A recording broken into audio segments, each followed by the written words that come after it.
Bom, então, primeiramente, boa tarde a todos. Meu nome é Vitória Azevedo Fonseca, eu sou professora no curso de História e eu trabalhei comecei na graduação, né, mas fiz o mestrado e doutorado pesquisando sobre cinema e história, né. Essa é uma temática que hoje em dia é uma temática muito ampla, na verdade. É quase que como uma sub-área de pesquisa, porque a gente tem muitos trabalhos sendo pesquisados nessa interface, né, entre cinema e história. E eu vou falar aqui a partir de duas referências principais, dois autores principais e vamos dizer assim, a defesa de pensar o filme a partir do ponto de vista dos estudos históricos, né? Uma das referências, quando a gente fala em cinema e história, uma das referências é o Marc Ferrot, né? Todo mundo que vai trabalhar com o filme, a primeira grande referência é o Marc Ferrot, porque ele, na década de 70, ele escreveu um livro que se chama Cinema e História, e ele é bastante citado, né, em vários trabalhos, e ele acabou sendo um pioneiro, né? O Marc Ferrot, no entanto, ele escreveu, o trabalho dele, né, ele escreveu frases do tipo: os filmes sobre o passado, as reconstituições históricas são incapazes de ultrapassar o testemunho sobre o presente. Na escolha dos temas, nos gostos da época, nas necessidades da produção, nas capacidades da escritura, nos lapsos do criador, é aí que se situa o real, verdadeiro desses filmes, e não em sua representação do passado, que é uma evidência. A briga travada por Ferrot estava na arena da legitimidade das novidades e, entre elas, a legitimidade das novas fontes e das novas abordagens trazidas pela nova história, né? O Marc Ferrot, ele é um historiador francês que se insere na perspectiva das últimas gerações dos Annales, e ele entra nessa perspectiva das novas abordagens, das novas fontes, da nova história, né? O cinema até então na França não era tomado como fonte histórica legítima. O medo do fascínio pelo cinema assombrava. Depois de argumentar os motivos pelos quais o cinema, assim como outras manifestações culturais, não se transformou naquele momento em fonte para o historiador, Ferrot denuncia: 50 anos se passaram, a história se transformou e o filme continua na porta do laboratório. É claro que em 1970 as elites e as pessoas cultivadas vão ao cinema. O historiador também, mas inconscientemente ele faz isso como todo, somente como um espectador. Ou seja, na década de 70, o historiador não levava a sério os filmes. Mas, apesar da sua briga, né, o Marc Ferrot triunfa na sua batalha. Se a gente for observar hoje a quantidade de trabalhos que se voltam que pensam o cinema de alguma forma, né? Ele instiga outros historiadores que imagens em movimento podem ser matéria-prima do fazer historiográfico. E ele defende: os historiadores já recolocaram em seu lugar legítimo as fontes de origem popular, as primeiras escritas, depois as não escritas, o folclore, as artes e as tradições populares. Resta agora estudar o filme e associá-lo ao mundo que o produz, né? E aí, aqui a gente entra na concepção, quer dizer, ele está brigando pelo seguinte, que o filme se torne fonte para o historiador, né? E como tal, a fonte, ela fala do seu presente, do seu tempo presente. E aí ele é muito, nessa argumentação, né, e até, enfim, a partir de uma série de outras discussões, de outros debates, ele vai dizer que um filme histórico, né, ou seja, um filme que deliberadamente aborda uma temática que se refere ao passado, ele fala de tudo menos do passado. Ele fala do seu presente, né? Isso ele defende E, de uma certa forma, ele também tem outras reflexões que vão em outras direções. No entanto, o que fica do Marc Ferrot é isso. O filme, ele fala do seu tempo, ele é uma contra-análise da sociedade. Quando você vai analisar o filme, você busca no filme os lapsos da época, é o que ele fala, né, a expressão que ele usa. Então, pensar em cinema e história, junto com Marc Ferrot, é pensar o filme como testemunho do seu presente. Na análise em busca de lapsos dos realizadores no filme como uma contra-análise da sociedade, né? Marc Ferrot abre um caminho possível, a dos filmes como fontes históricas, testemunhos de seu tempo. Mas esse é um caminho possível, né, na relação entre cinema e história. Uma arena de luta travada em um tempo e espaço importante na legitimação do cinema nas arenas historiográficas. No entanto, este não é o único caminho. O próprio Ferrot, ao questionar em outro texto se é possível uma escritura fílmica do passado, ele aponta para outras possibilidades na relação de cinema e história. Se pensarmos nos filmes apenas no primeiro caminho de Marc Ferrot, não faria sentido, por exemplo, uma mesa Idade Média no cinema, né? Já que nenhum filme foi realizado nesse período. Porque o Marc Ferrot ele busca o presente ali, né? Assim também não faria sentido análises da monarquia brasileira no cinema, que é o título do livro que eu escrevi, pelo mesmo motivo, né? Apesar de incontestavelmente fundamental o tempo presente na análise de qualquer fonte histórica e surpreendentemente também na análise da historiografia, já que toda abordagem histórica é também histórica, datada e resultado do seu tempo presente, Robert Rosenstone, que é uma outra referência, historiador, autor do livro tardiamente traduzido para o português, levou 5 anos para traduzirem esse livro dele para o português, A História nos Filmes, Os Filmes na História, e defensor de uma outra bandeira quando se trata de cinema e história, advoga a possibilidade dos filmes construírem reflexões sobre o passado, né? No livro A Ser História com Imagens, né? Fazer História com Imagens, de 2014, veja bem, olha o título do livro, Fazer História com Imagens, né? De Robert Rosenstone abre a coletânea, né, com o primeiro artigo, e ele faz um balanço sobre o momento das reflexões que estavam acontecendo, que estavam sendo desenvolvidas na relação cinema e história. E aí ele levanta assim uma série de é muito amplo, né? Impossível você mesmo como especialista, você dar conta da produção, da ampla produção que tem nessa área, né? Só que aí ele faz uma oposição, ele simplifica 2 campos de abordagem, né?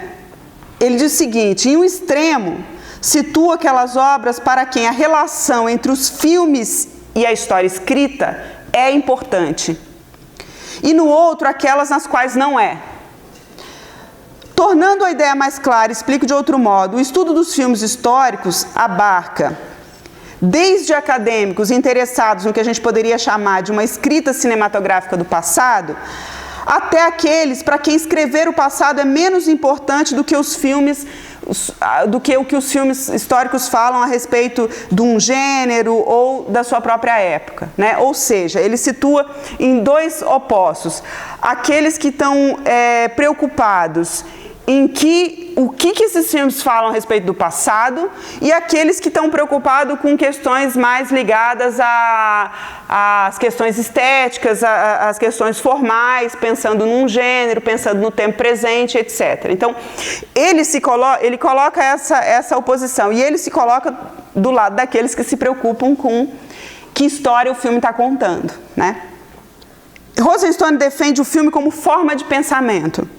Assim sendo, procura analisar os filmes a partir do que o filme propõe como pensamento sobre o passado. Advoga que filmes criam interpretações sobre o passado e poderia inclusive propor análises válidas historicamente. Ou seja, é óbvio que ele não está dizendo assim, todos os filmes históricos, eles constroem interpretações sobre o passado que a gente pode levar a sério. Mas ele diz o seguinte: filmes podem fazer isso, né?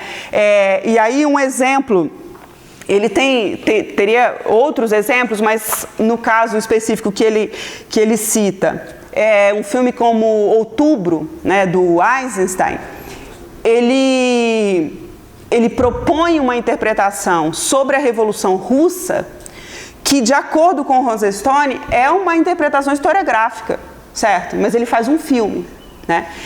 Então, veja, e ele vai dialogar com esse desconforto que esse tipo de afirmação causa nos historiadores. Porque aí você vai pensar, mas como assim? Né? Um filme agora virou história? Né? Como que um cineasta pode construir, criar uma interpretação válida do passado num filme? É só um filme, aquilo é ficção, é tudo inventado. Né? Ele vai argumentar, né, o seguinte, ele vai trazer vários elementos para defender esse ponto de vista, né? Esse tipo de leitura vê as obras como se não tratasse do passado, a não ser o que está acontecendo no presente, ou seja, filme histórico não fala do passado, só fala do presente. É uma das abordagens mais comuns em relação ao filme histórico. Né? Isso implica de maneira tácita que, enquanto os filmes históricos somente reconfiguram o passado do ponto de vista dos conflitos e dos problemas da atualidade, a história mais tradicional, quer dizer, a história escrita pelos acadêmicos, faz algo diferente. Algo que escapa da influência do presente e se centra unicamente no passado. Essa definição, defende Rosenstone, é calcada na mistificação da história acadêmica. No entanto, qualquer historiador tem consciência, ou deveria ter, da historicidade de sua obra, da presença do presente em suas abordagens. Nesse sentido, o presente marca qualquer manifestação humana. Não é só a obra historiográfica, não é só o filme que fala do seu presente, né, num limite. Qualquer manifestação humana, ela é histórica, ela é fruto do seu tempo, ela é resultado do seu tempo, né? Não existe nada atemporal, né?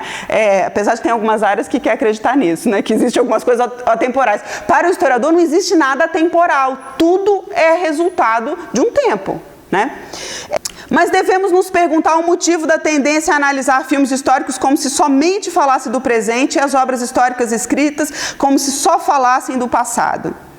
Certamente, uma das razões, desde os primeiros dias da escola, é que é ensinado a ler obras sobre história unicamente pelo seu conteúdo e nunca pelo contexto em que foram produzidas. Ele desenvolve, né, essas críticas, ele é muito enfático nisso, muito claro, né, nessa crítica e nessa defesa do filme, enquanto ele chama, né, que o filme, ele é uma forma de pensamento sobre o passado, né? Não tem dúvida nenhuma.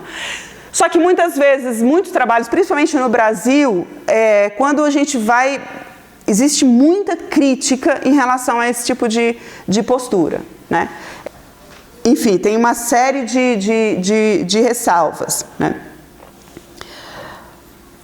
E aí ele diz, os historiadores se opõem a considerar como história o filme, em função das ficcionalidades e invenções, bem como as estratégias de convencimento, né? Supõe-se que esses ingredientes nos induzem a sentir algo pelo passado, a sentir algo, né? Mas a tendência é que esses mesmos elementos também nos impeçam de pensar ou de refletir sobre o que aconteceu na tela, porque uma das justificativas não, o filme nunca, por mais que um filme ele seja baseado numa pesquisa histórica, ele seja muito acurado metodologicamente, você não tem como colocar nota de rodapé no filme. Você não tem como colocar referências bibliográficas no filme, portanto, ele não pode ser uma obra historiográfica, né? Só que isso dentro de uma determinada tradição, né, que é uma tradição de constituição da história enquanto disciplina, enquanto ciência. E aí ele fala, mas durante séculos se contou história, se falou sobre o passado sem nota de rodapé e sem bibliografia, né? Por que essa não pode ser uma forma de falar sobre o passado, né? Bom, eu não vou entrar muito mais nesse debate, porque assim, tem várias questões, né? Mas eu gostaria de pontuar aqui essa diferença, né? E deixar claro entre pensar o filme, procurando nele o seu presente apenas, e aí eu estou falando do seu presente, ignorando o que esse mesmo filme fala sobre o passado ou pensa sobre o passado. E uma outra coisa é pensar o filme enquanto uma forma de narrativa sobre o passado e pensar que história ele está contando, né? A gente entra também numa série de discussões, né? Entra nessa perspectiva, uma série de discussões relacionadas com a constituição da narrativa histórica, enfim, tem um debate longo. E aí eu queria pontuar, queria trazer duas questões para finalizar. Georg Riesen, que é um historiador alemão, que trabalha com teoria da história, né? E mais recentemente ele está sendo usado no Brasil por uma linha de pesquisadores que da educação histórica, né? Que tem como referência os pensamentos do Riesen, e ele fala sobre os limites do texto histórico em tocar o leitor, né? E aí ele está falando mais direcionado pensando, porque isso é uma temática dele, pensando no valor social da história, na didática da história, em como o passado é construído na sociedade, o que as pessoas fazem com isso, né? Então ele defende que exista um engajamento maior do leitor em relação à obra historiográfica, e ele diz o seguinte, que o texto histórico, da maneira como a gente vê, né, estruturado dentro de uma tradição acadêmica, etc., ele tem muitos limites, porque ele não consegue esse engajamento. E esse engajamento, o que promove isso, muitas vezes, são elementos que estão dentro das estruturas ficcionais, associando, né, essa necessidade de engajar o espectador, engajar o leitor, né? Não apenas transferir informações sobre o passado, mas engajá-lo no sentido de promover essa empatia, né? E aí a gente está falando do nível dos sentimentos mesmo.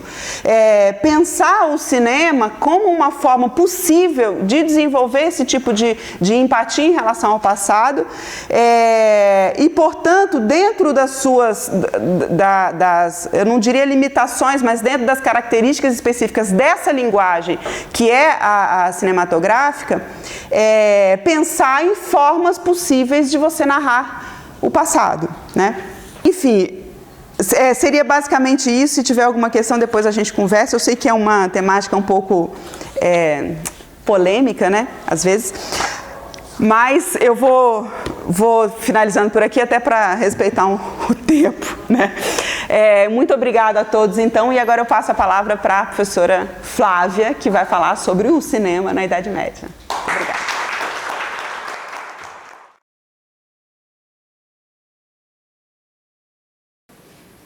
Aí entra um outro ponto. Por que determinados temas, eu pergunto para vocês, na história brasileira, será que a gente não tem histórias interessantes para virar filmes? Que não viram filmes? A gente não tem um monte de história que poderia ser um filme? Quantas vezes vocês não pararam e pensaram, nossa, essa história dá um filme? E por que não vira? Por que não existe? Aí, gente, uma resposta possível, e aí talvez caminhando para responder a sua pergunta, é que talvez falta historiador no cinema. Certo? Falta historiador para trazer essas histórias. Porque qual é o nível de conhecimento de onde que vocês acham que vai partir a inspiração de um cineasta para fazer um filme? Ele não é um historiador. Certo? Ele vai partir das referências que ele tem, das referências de uma determinada cultura histórica, né? Daí que vai surgir uma ideia, ou de alguma informação, ou de alguma coisa que ele leu. De repente ele vai ler o Laurentino e vai falar assim, nossa, isso aqui dá um filme. mas é o Laurentino que ele vai ler. Né? O quanto de historiografia está sendo consumida na sociedade a ponto desses temas chegarem, circularem e serem inspiração para se transformar num filme. Né? Onde poderia estar a possibilidade de verificação, né, de um filme? Como historiador, você pode fazer essa análise, cotejando e analisando do ponto de vista historiográfico, né, que é o que o Robert Rosenstone faz. Por isso, não é qualquer filme, mas tem filme que faz, que traz esse pensamento, né, da maneira dele como um filme. E aí eu acho que um desdobramento do que o Rosenstone coloca, e é uma coisa que eu defendo, assim, que eu acho que, e aí o meu trabalho, o doutorado vai nessa direção, é que, compreendendo a linguagem cinematográfica, os historiadores podem, sim, atuar mais no cinema. Né? Descobrir, trazer, incentivar, identificar histórias possíveis para filmes. Né? E a gente poderia ter vários, na verdade. Tem várias histórias, várias temáticas que poderiam virar filmes históricos brasileiros e não sempre os mesmos temas. Né? E nisso eu acho que os historiadores podem entrar. Recentemente, eu participei numa tipo de consultoria, mas não é exatamente uma consultoria, mas numa pesquisa para um roteiro de cinema. Né? Então, eu fiz a pesquisa e fui assessorando a roteirista na escrita do roteiro que ela estava fazendo. O roteiro não virou filme ainda, né? Tomara que vire em breve, mas enfim. Mas isso é possível, certo? E aí você vai falar assim, mas vai deixar de ter invenções. Não vai, é um filme. Não deixa de ser um filme. Mas você pode se apropriar dessa linguagem, né, nós, historiadores, uma linguagem que... E aí eu vou fazer uma provocação, né, para a Flávia. Se a gente tivesse, por exemplo, a quantidade de filmes, jogos, etc., que a gente tem sobre a Idade Média, se a gente tivesse sobre a história do Brasil, com certeza a história do Brasil seria muito mais interessante para os nossos alunos nas escolas da educação básica. Vocês não acham? Então, mesmo com seus limites, ele populariza, né? Ele cria empatia, ele cria interesse, ele tem N possibilidades. Lógico que eu estou falando, tem muitos filmes, muitos tipos de filmes, né? Mas, enfim, eu defendo isso. Eu acho que nós, historiadores, precisamos inspirar mais o cinema. Se não, fazer filmes e se envolver mais, entendeu? Prestar mais atenção nisso como uma forma de escrita sobre o passado. Né? Não sei se eu te convenci.